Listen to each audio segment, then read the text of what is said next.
Okay na. Saan ka punta? Pwede mo yun. Ay, 1 minute. Diro ka lang sana, baliw. Pasa ko lang yun sa messenger mo. Ano yung bal ko man yan? Yung caps niya na yun. Anak. Repair! Payong sapatos! Puyo, anay tulog ang bata na ate pa ni. Ay, magbuksaw.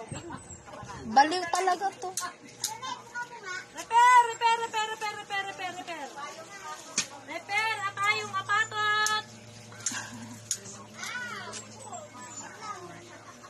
Repair! Payong apatot! Tapos sige malibot ano. Amala na yun. Libot-libot. To, grabe, kapagal-pagal sa sugat sana. Di man, kay mapungkog ka man. Kung may magpagawa ng isa, may 3 na natin. Pasok na kayo dun. Ayaw na. Anong oras Sa na? minute na? Sad pa. Okay, payong